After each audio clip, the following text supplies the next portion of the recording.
Thank you all for joining us for this important conversation. Um, Recently, the Office of the U.S. Trade Representative announced a big change in its approach to digital trade, data flows, data localization, and the intricacies of source code protection. While the U.S. has historically promoted free trade in the digital space, USTR effectively says it no longer will. One key implication is that under USTR's guidance, the U.S. would no longer oppose data localization rules. These rules affect an enormous part of the economy.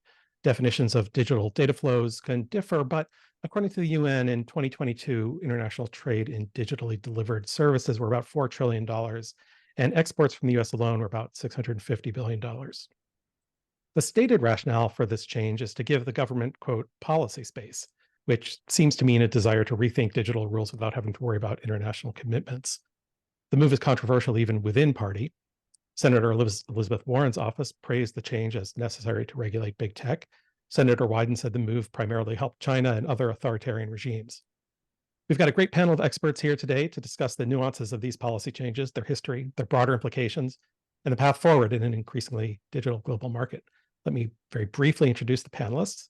In alphabetical order, we have Claude Barfield, who is a senior fellow at the American Enterprise Institute. He studies international trade policy, WTO, intellectual property, and science and technology policy. Ed Gresser is vice president and director for trade and global markets at the Progressive Policy Institute, where he focuses on trade policy and economics. He recently returned to PPI after serving as assistant U.S. trade representative. Xiaoming Liu is senior analyst in the Eurasia Group, where she focuses on the interactions of emerging technologies with geopolitics, market dynamics, and regulatory norms. Thank you all for joining us. Before we jump in, I'd just like to remind the audience that you should submit questions as we go using the Q&A button at the bottom of your screen. I'll try to work them into the conversation rather than just waiting until the end, although at the end there will hopefully be time for Q&A. So let's get started. And why don't we start with you, Claude? Tell us some of more of the what's. What happened, and give us some of the contextual background. Well, for at least a decade, digital trade policy has been kind of on the frontier, if you will, of trade policy issues. I think, and this is all very brief, there may be some smaller pieces that I'm skipping over, but I'm just saying, the first time that you really see it was with the Trans-Pacific Partnership Agreement, where there was an e-commerce chapter, and it had language relating to data localization, free flow of data. I don't think it had source code language, but somebody could correct me if I'm wrong there. And that was accepted by the nations in the TPP, which was a number of not just developed, but some developing, what we would call developing countries in the TPP, Vietnam, for instance. You then get what we pulled out, and I should say that under the Japanese leadership, the other nations went on to negotiate and agree to the Comprehensive and Progressive Trans-Pacific Partnership, the so-called TPP.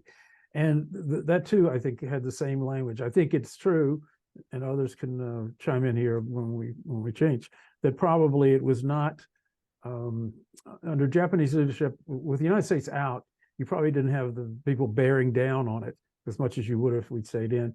And then you get to in the big events, the U.S. Canada Mexico agreement, 2018, where you had even stronger language, and I think that was counted as U.S. trade policy, which is in the Trump administration. So you had really the Obama administration, then a Republican administration, and now in the Biden administration, it was never clear, and it really didn't come to the fore. Just in terms of my own things that I have researched and written about, it was always true that I think certainly from the first months that she was there, that Catherine Tai, the U.S. Trade Representative, had strong ties to the progressive wing of the Democratic Party. And jumping ahead, I think that's really something of what we see in this. And then there were negotiations. I should also say that there was some smaller trade agreements around Asia that incorporated some of the same language, trilaterals, bilaterals, and then the United States was, at least in the World Trade Organization negotiations on digital trade had continued the if not exact language, at least the policies or the broad policies that you got through all the way up through the USMCA.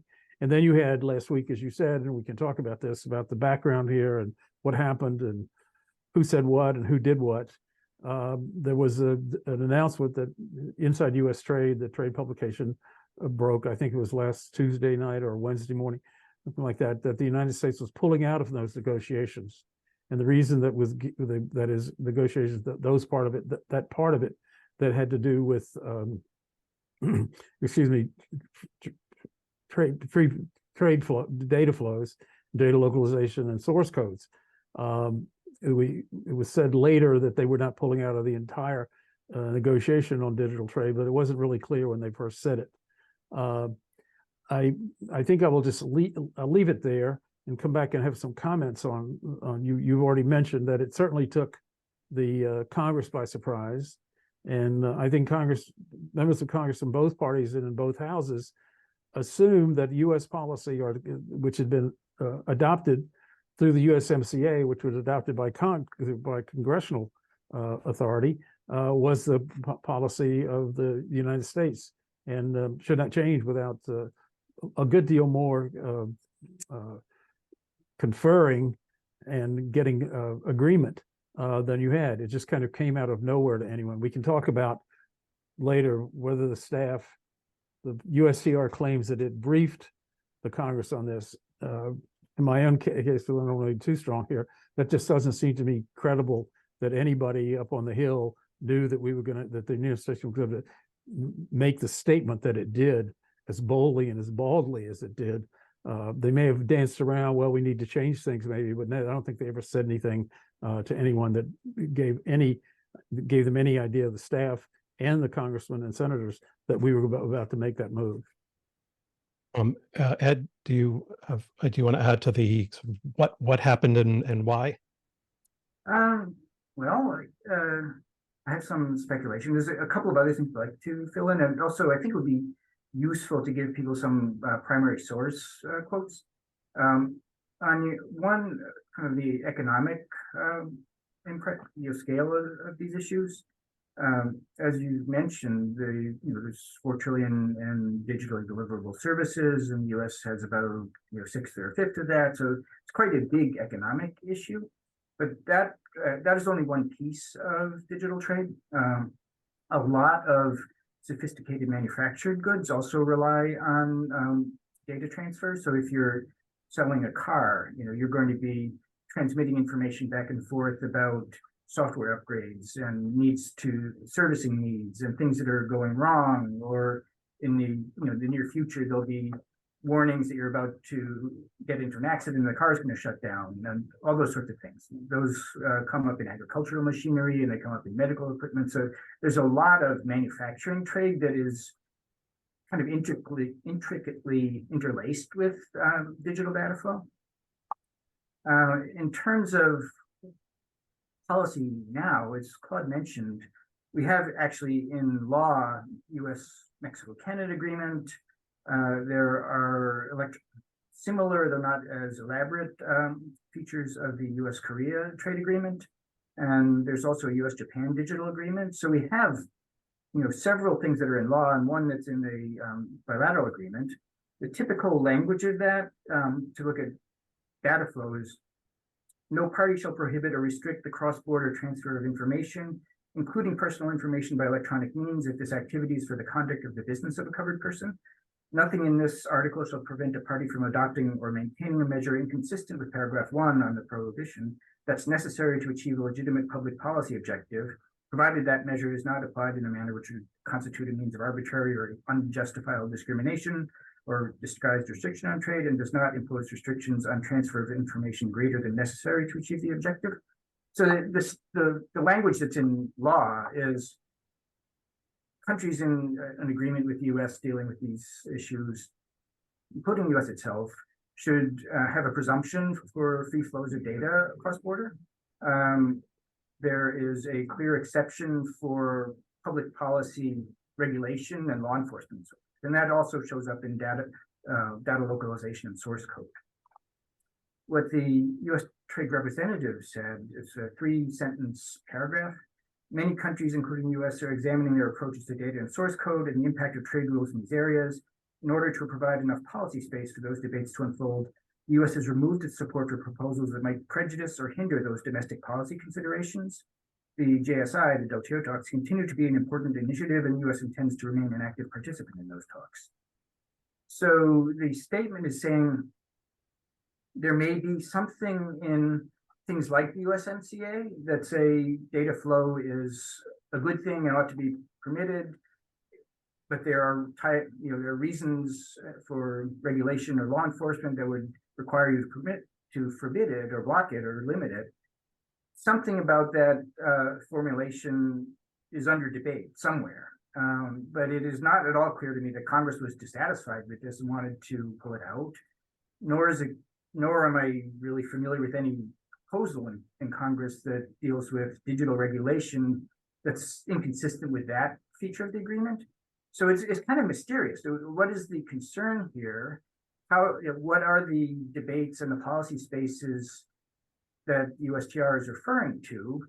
And maybe conceptually, when would you need an exception to digital data flow rights that is not related to a legitimate public policy objective? And those are things that are mysterious. They're clouded, and they don't. The USTR statement doesn't go into them, and we're kind of left to wonder what they are, and what they're referring to. And that has, I think, reasonably caused a lot of uncertainty and concern about this announcement. Yeah, maybe Scott, if you don't mind, I can Please go ahead. What happened and why, and also touch on a few points Claude and Ed both mentioned in the introduction session. I think in terms of what happened, I don't know exactly how the policy deliberation process worked in this case, but it's pretty clear that industry consultation didn't happen. They didn't get any opinion from any trade associations or companies that has been long time involved in the policy making process of data related agenda in the past many years, if not decades.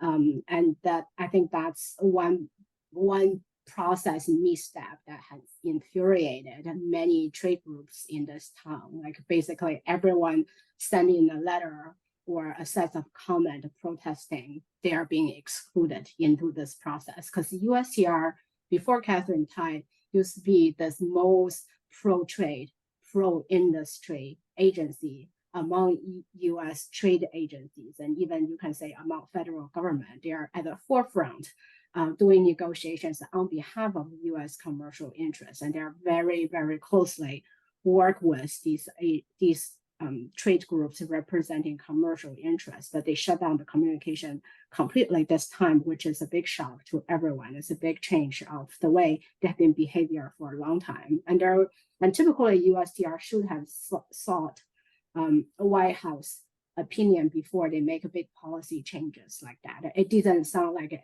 happened this time, because last week, there were 2 interagency meetings convened by the White House, participated by USTR, State Department, National Security Council, to address this process gap. They should have this interagency coordination before they go into WTO. But now the damage is already done. I think the interagency process happened last week, sort of is a way to find potential options to do damage control. I don't know how effective that will be, but the meetings from what I heard were quite contentious, given USTR made this big statement that they think is a way to standardize their approach to the digital chapter of IPAF, which they paused the negotiation over the summer, given a few congressional letters pressuring USTR not to do anything that will curtail the space for domestic digital policy debate. So as a result of that, they paused the digital chapter negotiation of IPAF a few months ago. And they think that what they did last week is just standardizing their position across the board, cross trade negotiation table. But I think from the industry perspective, this is this is a posture change, as there's a difference between pausing an ongoing trade negotiation and withdrawing from another one. And that's very likely, the latter is very likely to lead to the collapse or at least a major step back of the WTO e-commerce negotiation. I think from process perspective, that's 2 points I want to make. And then in terms of why, you look at constituency groups' reaction to this development.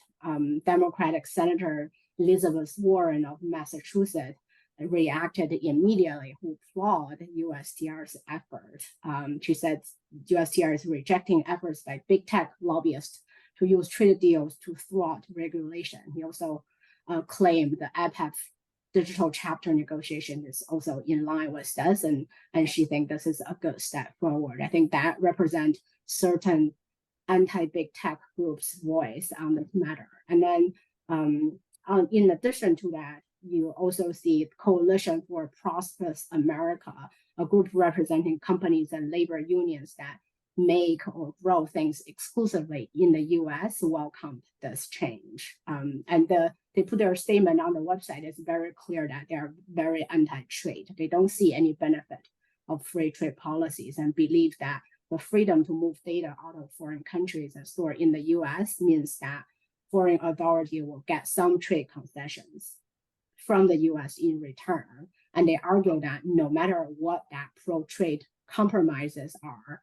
they would cause more jobs than data globalization can ever create in the US. They don't know what's a trade-off to data localization concessions in the US, but they're very convinced that that's not good for labor representatives. So let me follow up on that. There are lots of threads to pull on here with what everybody has said, but we invited somebody from Senator Warren's office and USTR, and they were not able to attend. But so let me ask a question that that somebody in that camp might say in response to what you're saying, Xiaoming. You said that industry groups were really upset and they weren't included. Isn't it possible that somebody who thinks this is a good idea would say, well, that's part of the point, that they've had too much influence? Yeah, theoretically, I see that. That's a perspective. If you mean to exclude these groups, then you are not giving them a chance to weigh in. But still, I think this is not a normal process to make US trade policy. That's why we see those interagency groups expressing concerns between NSC and State Department. Everyone is pointing to USTR and say, did you really think this went through? What are the unintended consequences? Given Biden administration just put out their landmark executive order on AI, I heard at the White House meeting last week, there are some other agency raising the points that this will have an impact on AI. US and China are in this competition for data and for AI. And without having data flow back and forth, exchange cross-border, US will lose the opportunity to expand their pool of data that can increase the diversity and minimize bias of the AI system US is trying to build along with its Western allies. And that's that will undermine US competitiveness in the race of AI against China. At least that was the argument that put forward in front of USTR. Yeah, but to go back to Scott's point, and I agree with the point you made, but it's one thing to say that the business should have the dominant influence, or they will be dispositive. But it's another just to confer with them and let them know. So I mean, that was really where it seemed to be one of the failures. The other is the one that was just mentioned, and that is we don't know. Maybe others know more than I do, but we don't know whether there was any interagency process. There doesn't seem to have been any. It seemed to have caught people by surprise, but there is a kind of CYA, cover your ass. Nobody in the administration is actually stepping forward to say that anybody at the White House or Commerce Department or wherever, to say that this was something that we think was a mistake, or even if you didn't go that far, we were not ourselves consulted by this. I mean, I don't want to take this too far, but when I wrote about this a few days ago, my headline was about, woke dominates suddenly has triumphed in digital trade. I don't usually use the phrase woke very often because I think it's just awfully too right. But the language, the background is, as I think was mentioned before, looks like something that was written by Public Citizen or the AFL-CIO. And in the context of the fact that the United States had gone in a different direction, if you're going to change, you've got to give somebody a heads up.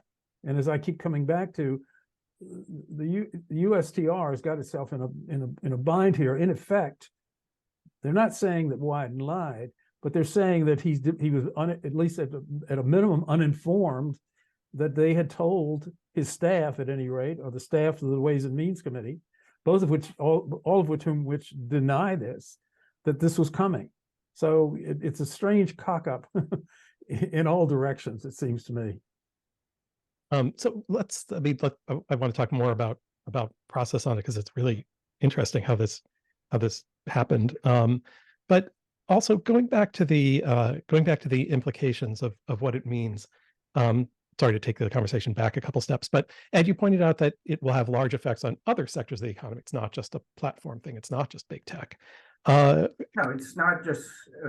I think of digital data flow and source code and data localization is similar to rules of customs.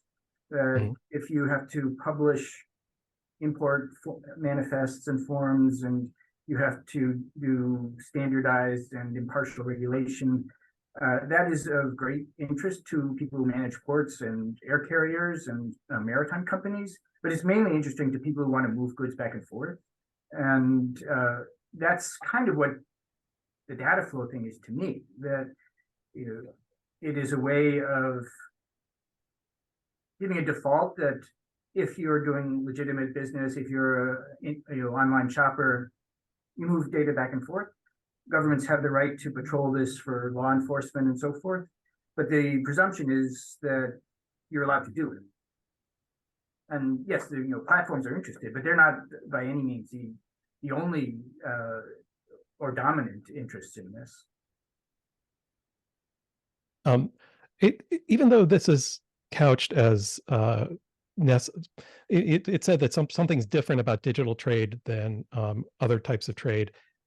All the rationale so far, and these the answers that you give make it sound like it's exactly the same. I mean, we're talking protectionism, and the same political interests that don't like trade generally. I mean, is that what's going on? It does it. I mean, from what I've seen, there isn't really a proposal to limit inflows of data or of services.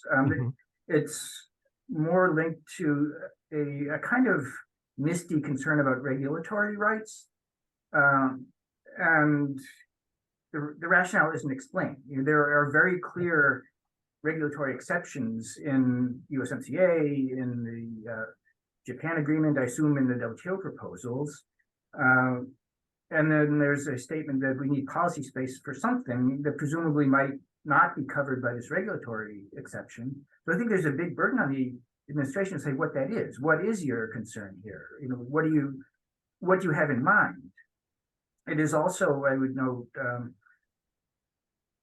significantly different from the Declaration for the Future of the Internet that's on the White House website, that talks about, getting the benefits of data flow in trusted ways, and encouraging growth and competition online and so forth. So there's a lot of questions here that are raised by this statement, and nothing in the statement that really gives you a sense of what the concern is or what direction the administration may be thinking about taking policy. Well, the other thing is to not to get into the weeds for those of us who do trade on the daily, hourly basis, but the impact of the fact that if you look again, I want to go back to the statements of people who oppose this. The Elizabeth Warren, Public Citizen, the AFL-CIO take it as a matter of fact to them, or faith at any rate, that the digital trade negotiations are really a way of just bowing to big tech. They have identified this with the so-called neo-Brandeisian, that somehow this is where it ends up in competition policy, and with the fact that big tech needs to be reined in. Now we as we should, and we have been, go into this in details in terms of the trade policy nuances that we know, but the larger picture is that those who oppose this have been very public about it, and it was part again of Warren's statement when she reacted to it. It's a little odd to me. Again, I don't have any idea how this trend, how it worked out, how this came about or worked out. She was right. It was Warren who was right off the mark. She certainly if she didn't know previously, she certainly knew right away. And it was Wyden and the Ways and Means who seemed to have been caught by surprise and didn't really react immediately, as did Warren. I mean, that would make it consistent with certain other parts of the administration's approach to big tech, though, even if it is different from their supposed approach to trade and the internet in general, right? Are you talking about FTC, Scott? Yeah, it might be, or DOJ, or yeah. I hate to say, I kind of feel like there's some sort of parallel between what's going on at the practical level at FTC and at USTR. USTR used to be this most pro-trade agency, but in recent months, the agency's posture has changed pretty dramatically. You could say that's a U-turn at a certain level, and people's morale is relatively low these days. And you have multiple deputy USTR people left the agency, and they were not able to fill those positions. From capacity perspective, I think there's a little bit a gap to fill. I think in some ways it's not a functioning, maybe malfunction is a better description than barely functioning agency. To the extent you see similar things at FTC, there are professional staff that don't agree with the philosophy with the head of the agency, and I think their work is in a very difficult place as well. We're getting some questions that I want to start integrating in, but before we do, Senator Wyden said that this mostly benefits China, and I know he was being descriptive, but Xiaoming, you study China and China's approach to technology. How is this kind of rule similar or not to what China did? I mean, I can't ask you to explain what Senator Wyden meant, but what's behind that? What truth might there be? Yeah, I think I'm still thinking about this one through, but if you look at China's position on data flow for the past 8 years or so, in their cybersecurity law, they lay out their data localization principle, which is in direct contrast with the back then traditional US policy of pro cross-border data flow. And they have modified their rules and changed more of their regulations. And finally, I think last year, they roll out their data localization regulation. They ask every company that transfer data cross China a certain amount, when they reach certain amount threshold, to report every of their data transfer scenario, whether you're a hotel, you're automobile manufacturers, you're a cloud company. And for some of those companies, it's almost a mission impossible to lay out all of their scenario, report them, and make sure they can comply with the rule. So in the past 3 months or so, China actually modified their practice to be more friendly to data flow exercise cross-border. They told them that unless you are told by the government that you are moving important data cross-border, you are not important data from national security perspective, and you can do your normal thing and just go ahead and keep your business running as usual. That's a big caveat to their traditional data localization principles, which is still, I think, runs counter to what US had been proposing at the CPTPP or DEPA type of trade associations. And I think this is almost ironic that when China is moderating their position, they're turning a page. US used to be spearheading this effort, is taking a very awkward step back. And as consequence of that, a lot of people have arguing what China would do at the WTO e-commerce negotiation table, and even regarding to their application to CPTPP and DEPA. Those are very complicated, geopolitically complicated questions. But people are thinking, like even India has posed the question that whether the USTR's decision is going to spark a worldwide reassessment of national e-commerce policies. I'll just stop here. Well, I mean, you'd expect that to happen in India, right? Because we berated them for doing it in the past. Yeah, and their recent privacy law has actually made a pretty significant change to be more pro-data flow. And now the US are turning their back on India, and India said, hey, what do you expect me to do now? Ed, go ahead. Yeah, I think one of the things that Wyden's comments were pointing at, and also those of his Republican counterpart, is that this is a very contested world. China's had a very strong commitment to internet sovereignty, rights to surveillance, rights to block data flows. U.S. and its and like-minded countries, Japan and Australia, in a lot of ways, European countries have been arguing for a different approach, and that is laid out in the declaration that the White House has promoted, such as promote our work to realize the benefits of data-free flows with trust, protect privacy, personal data, and confidentiality of electronic communications, support a rules-based global digital economy which fosters trade, and so forth. And if there's a perception that the U.S. is withdrawing from these positions, that will have a kind of demoralizing effect on countries that have, been willing to stand up to Chinese pressure a bit. And so I think what Wyden is saying is, this is likely to have international consequences, even if the U.S. is explaining it as, well, we need to take a pause and look at some domestic debates. There will be pretty significant international repercussions. I think that's dead right. What people will remember is the United States announced that it was withdrawing from those the e-commerce. I don't think negotiations in the WTO were not going to go anywhere for the reason we've talked with China and others.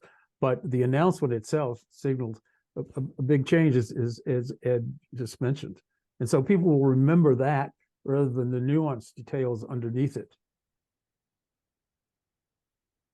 To me, it seems like we are on a steady slope towards a more mercantilist world.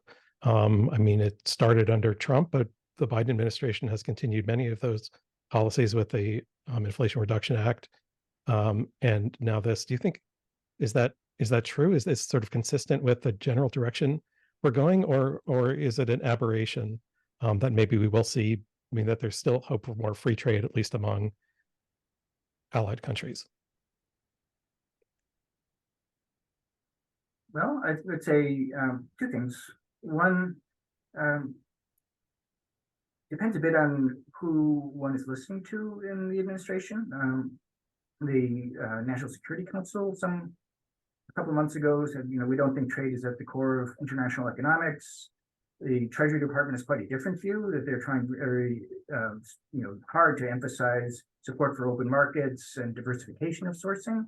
USTR sometimes has, a argument we're looking for a more inclusive and worker-centered trade policy. So there is a lot of kind of different emphasis in the administration's rhetoric. At the same time, they're putting a lot of money and a lot of work into satellites and port efficiency and infrastructure.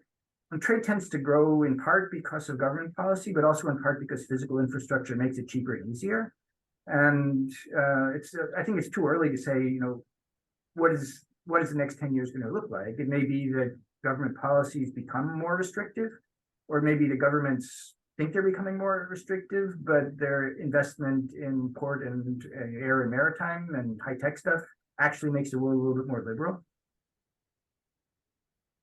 Well, I agree with Ed that I'm reluctant to use a sweeping term mercantilism. It is certainly true, however, that in terms of trade policy, in many ways, the Biden administration is an extension, as others have said, long before us talking here, of Trump policy. And I mean, Biden is very upfront about America First kinds of things, and that these are American jobs. Now, there are leaks all over the place, I understand, in the Inflation Reduction Act and others, but certainly the rhetoric, if not mercantilist, at least is not it is not for either. You look back at the Obama administration or the Bush administration or Clinton, it's not the same rhetoric. It's not the same, I think, mindset. There's one other, I think, if I might, before we finish here, I'd like a point that I'd like to make, and that is, it's going to be interesting to me to see how this works out in terms of trade policy and congressional executive relations. Both Democrats and Republicans have been very restive under what started under Trump with executive agreements as if they were the same as trade agreements, that they don't go to the Congress, and it's been increased under Biden. And we've got something coming up that we'll be able to see. The administration, and we don't know in terms of the IPEF what the trade, whether there will be anything on the trade pillar, and the other pillars may not be directly affected here in terms of congressional and executive relations. But the Congress has warned Wyden and others. It's not, as I say, it's not just Republicans, have warned the administration not to go forward with, for instance, new executive agreements that don't have the Congress having some say. The Congress has been wishy-washy about this. But the interesting thing for me is that Wyden's statement is so bold in terms of his reaction. He's going to get an egg on his face if he doesn't really move to force the administration to take into account, or even not just consult. The administration always talks about, yes, we have consulted, but then they go ahead, then they actually don't say this, but the inference is that they will consult, but then they're going to do this on their own. So it'll be interesting to see how this plays out now, given the events that relate to digital trade and other things. Maybe go ahead, Xiaoming. Yeah. Well, my 2 cents is that I will go back to the interagency discussion mentioned earlier, because when USTR made the statement last week, at the same time, the leaders of G7 countries reaffirmed their support for cross-border data flow. They recognize unjustified data localization measures impose unnecessary cost on small, medium-sized enterprise and heightened cybersecurity risk. A member of the group also reiterated their commitment to enable digital trade and facilitate data free flow with trust. And that's a different US government agency participating in that type of dialogue. And their position is definitely not consistent with what USTR said. And maybe USTR is a bottleneck right now. Maybe in the trade policy realm, we hit a little bit roadblock, but there are other channels of global collaboration. For example, Commerce Department is still running through APAC, which will have their summit next week in San Francisco, what they call CBPR, the Cross-Border Privacy Framework, and that's another mechanism to facilitate cross-border data flow. I have a little bit hope that other agencies other than USTR can do some of these efforts to counteract the recent development we saw last week.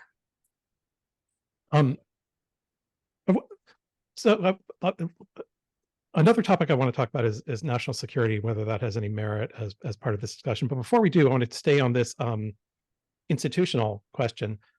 What should USTR's role be?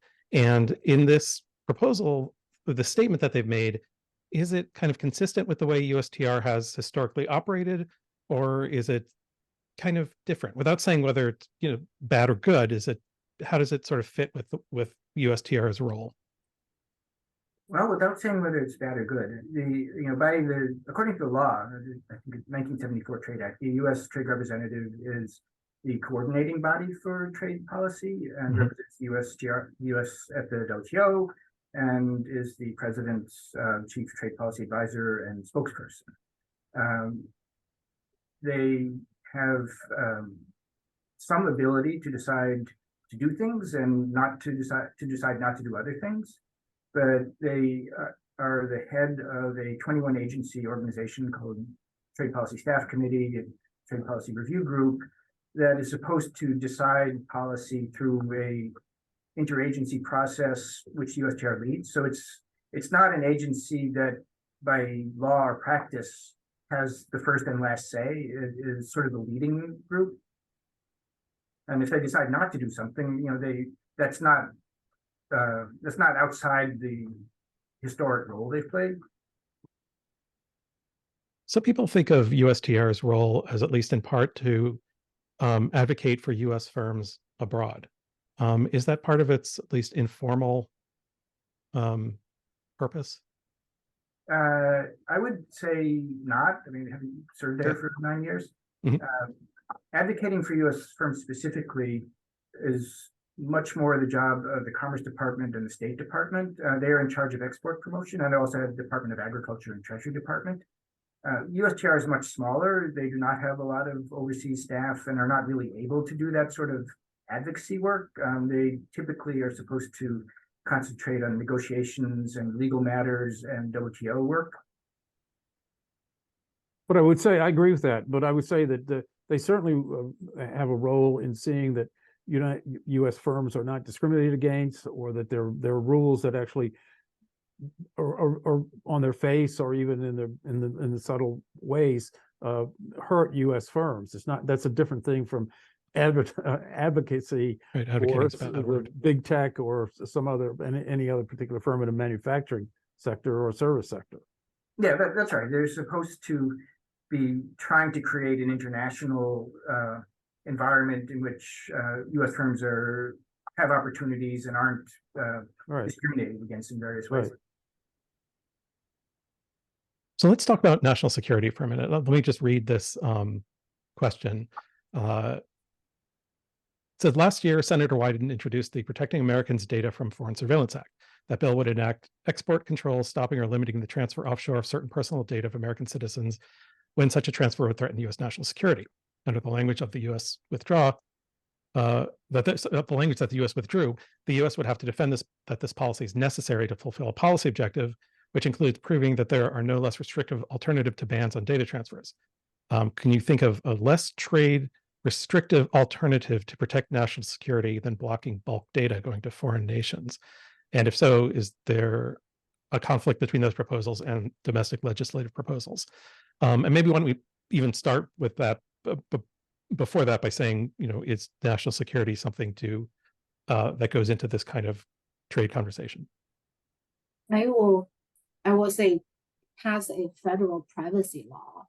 That's the first ideal tool to address this type of problem. I think last year we are like one vote short of passing the federal level privacy legislation, and we see the downside of not having a U.S.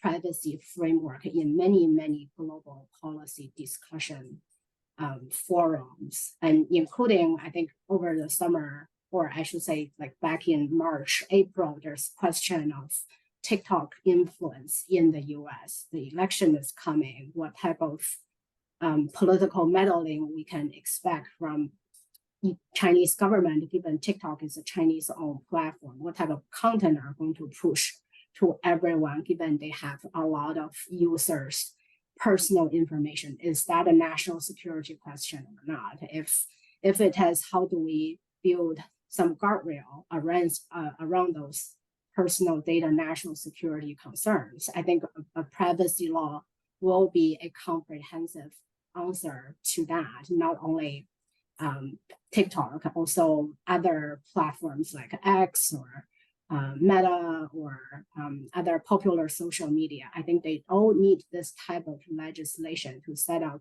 the rules of road, generally speaking, and don't blame out free trade for data security concern. Pass a law first.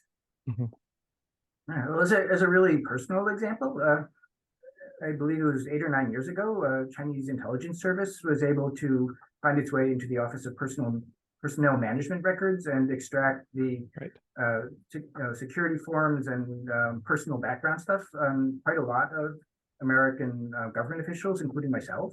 So that was a big movement of data out of the US to another country that I feel is a security breach, and US government has every right and in fact a obligation to try to prevent those sorts of things. And that is not at all inconsistent with having a general view that legal commerce and lawful shopping are fine. There's some things that are threatening to national security. If we have a policy of trying to stop and detect disinformation, I think that's a positive thing. But you need some limiting principle. Not all movement of data is a security issue, and the more you focus on the things that are really dangerous, the more effective you'll probably be. Right. I mean, that's a I- good point about the data breach. My data was in there too. Probably Yeah, but many I of would us here. distinguish between, that was clearly the Chinese and we really do try to get in each other's data. Right, but that has And I nothing would to do with distinguish data between that localization, and right? the Because they example, broke let's into say, data of here. TikTok. Whether or not there you've got open information, and it's as ultimately as some people in Congress think, it is ultimately a security issue to have all this information about young people and others going into the Chinese government, even though it's not directly security related, as the OPM and other espionage acts of the Chinese and others, and the United States, by the way. We have the most highly organized, I hope, methods of doing that to the Chinese and to the Russians and others who we worry about.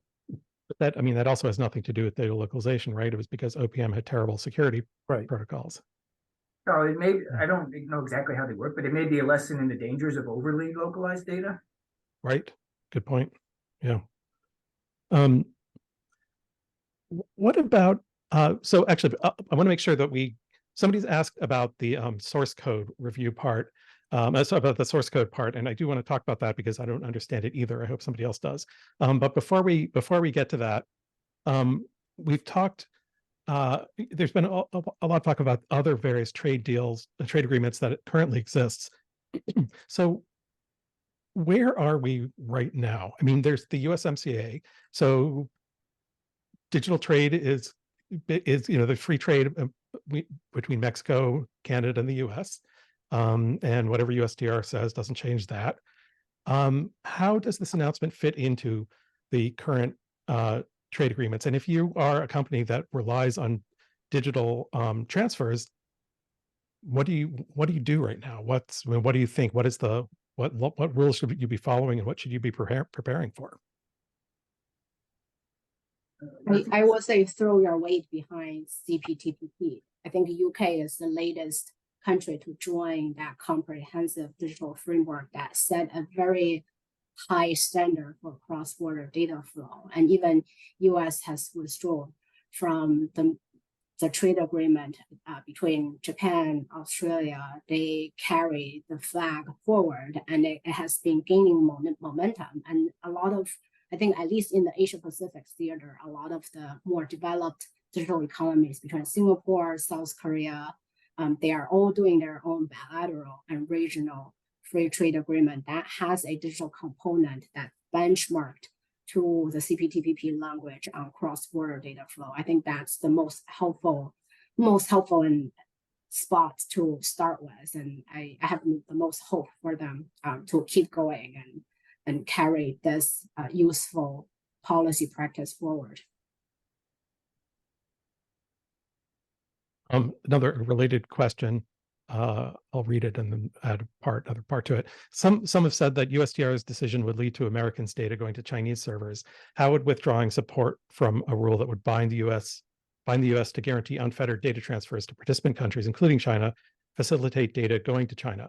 Wouldn't that have the opposite effect? I guess the related question, or the broader question, is what would this change mean for where companies want to keep their data? At the moment, it's very hard to say because we don't really know what policy might come out of this. It's hard to see why this would lead to more data going to China or less. I mean, it's more US is not participating in further policy development on these topics for the time being. So I think people should be slow to reach conclusions about what this means until the administration explains its thinking a bit more. Just one quick note on the source code question.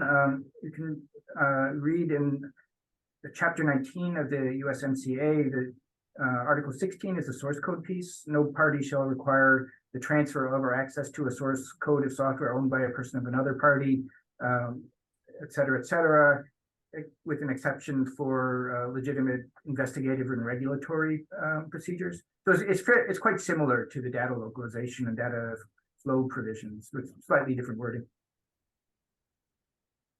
Okay.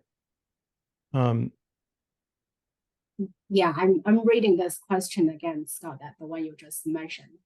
I agree with Ed that the jury is still out on this one. Like, we don't know where US policy will land. And even it's end up a place that's closer to the USTR position last week, I can't imagine why this will lead to more American data going to Chinese servers. Could it lead to more American data going to servers in Japan or countries that are in the TPP?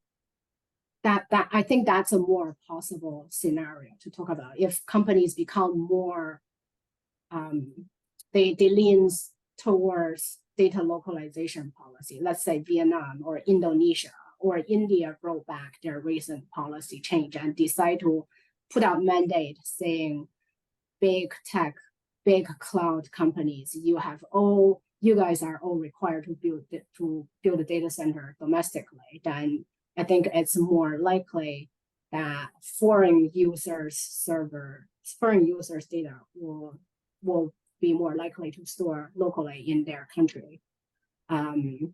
And I think for US data, it's still hard to say. Americans' data, I don't know if in response the US government will do, if US government put out policies that we prefer you put US user data on US located server, then that will be the outcome. We're almost out of time. Anybody want to make any predictions about what will happen? If you're wrong, we'll just delete it from the recording.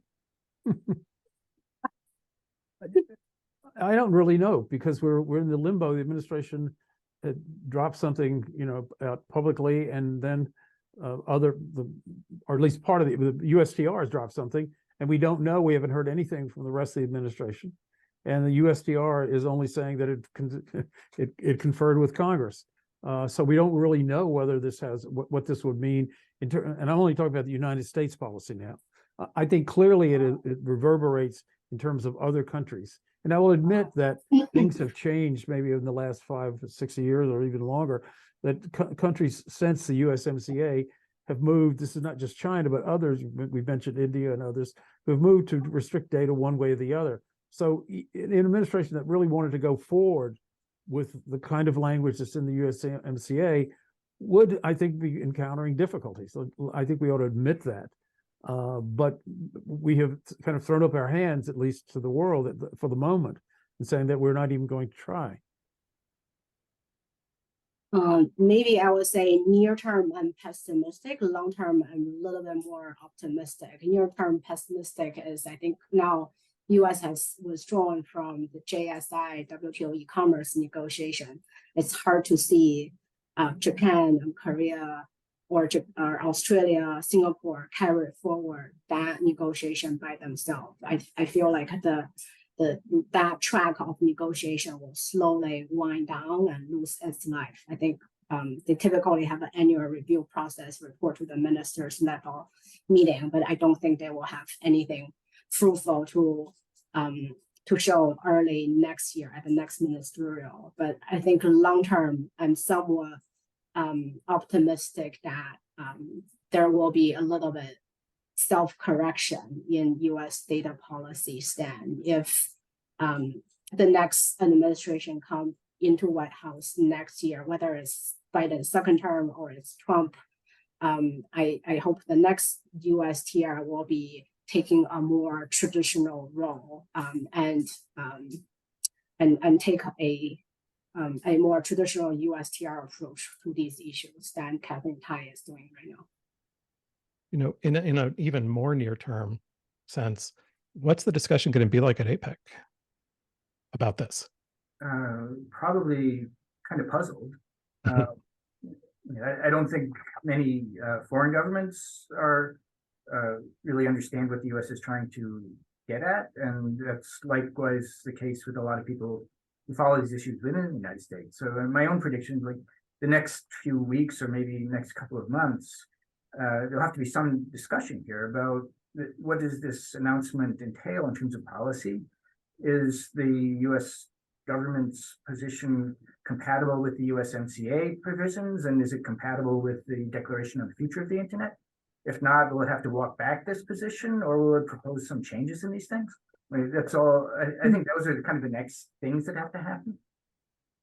Well, I would say just quickly, I agree with that, but I don't think there's going to be much discussion at all about, at least on a more, except for a more general level of trade at the APEC. I don't think the IPEF, all signals, and I don't know anything, the internals, all signals that the USTR in the United States is really not prepared to move forward yet on trade proposals in the IPEF, and that's beyond just digital. It could be wrong, but it doesn't seem to be much that's going to be decided in the next couple of weeks. Okay, well, we are 1 minute past time, so let's call it there. So thank you so much for this interesting discussion, and we'll look forward to seeing what happens next. Right. Yeah, thank you. Thank you.